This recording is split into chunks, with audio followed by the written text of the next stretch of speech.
Shalom, peuple de Dieu. Nous, pasteur Eli Djema de l'Assemblée de délivrance et de révélation, venons partager la parole de Dieu autour du thème « Cherchez l'Éternel et vous vivrez ». Nous allons lire dans Amos chapitre 5, versets 4 à 5. « Car ainsi parle l'Éternel à la maison d'Israël.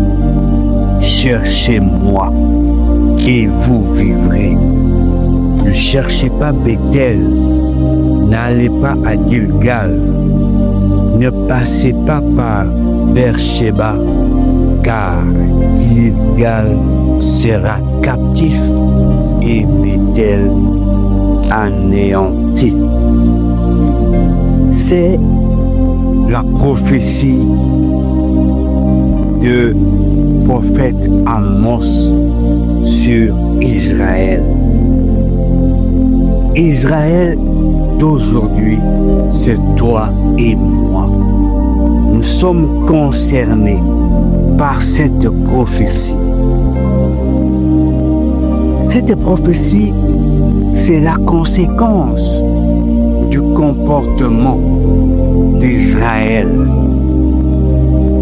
Et ce comportement avait été décrié par l'Éternel dans Amos chapitre 4, versets 4 à 5.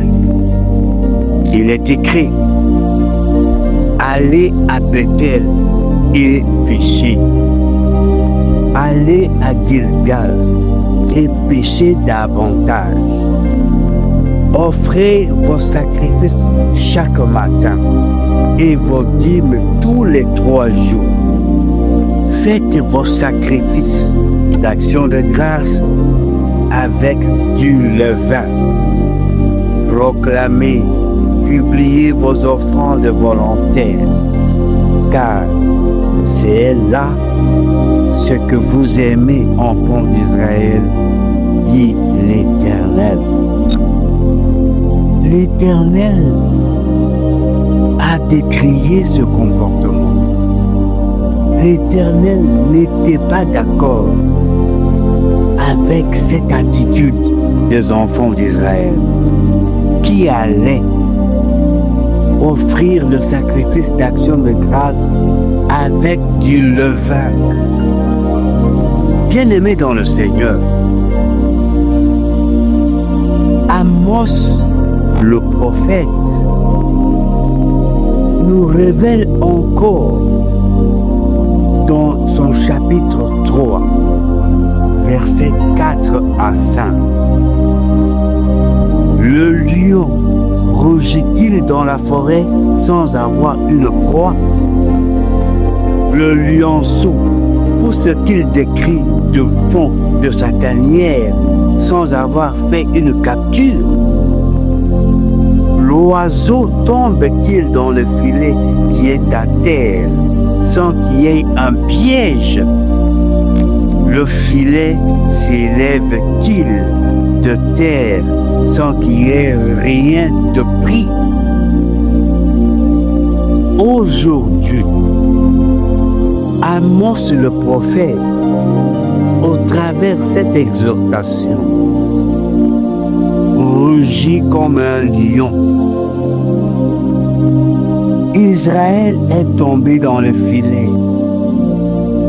Israël est tombé dans le filet du péché. Israël est tombé dans le filet de la désobéissance de la parole de Dieu. Israël est allé à l'encontre de la volonté de Dieu. Cet Israël est allé à Bethel, est allé à Gilgal pour offrir des dîmes et des offrandes aux dieux.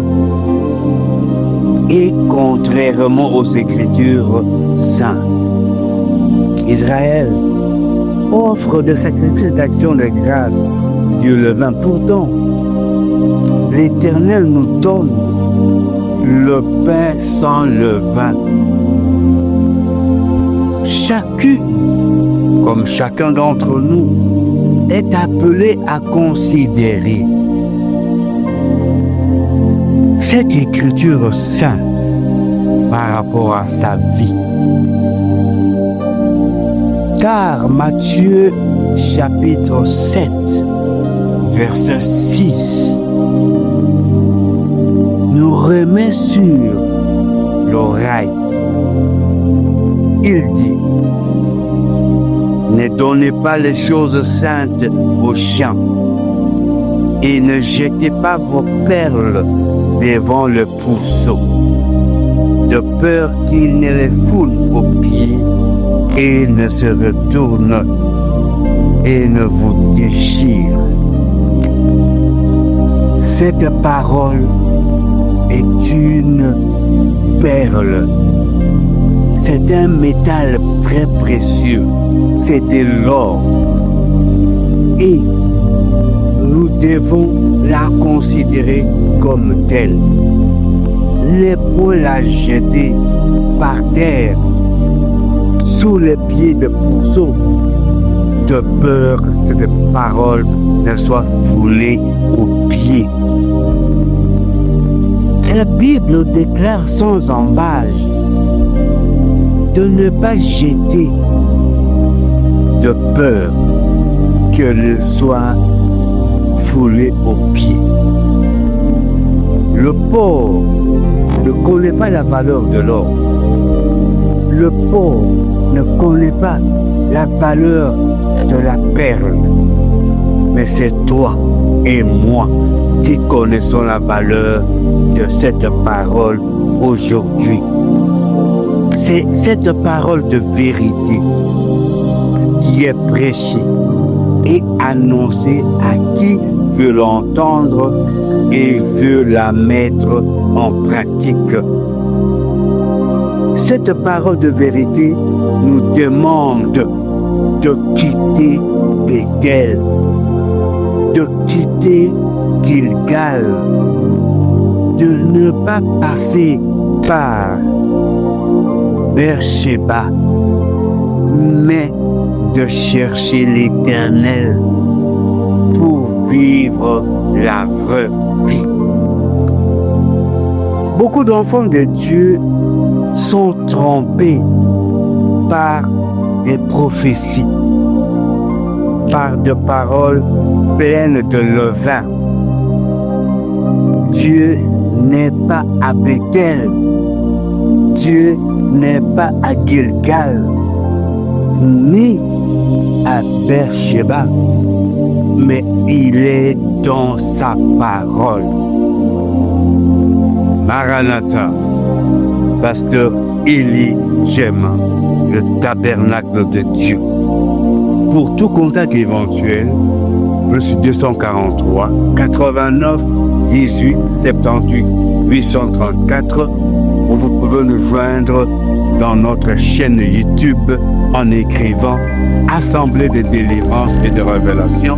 C'est à quoi nous vous invitons à vous abonner et à partager, surtout afin que des personnes quittent Bethel, quittent Gilgal et cherchent Dieu.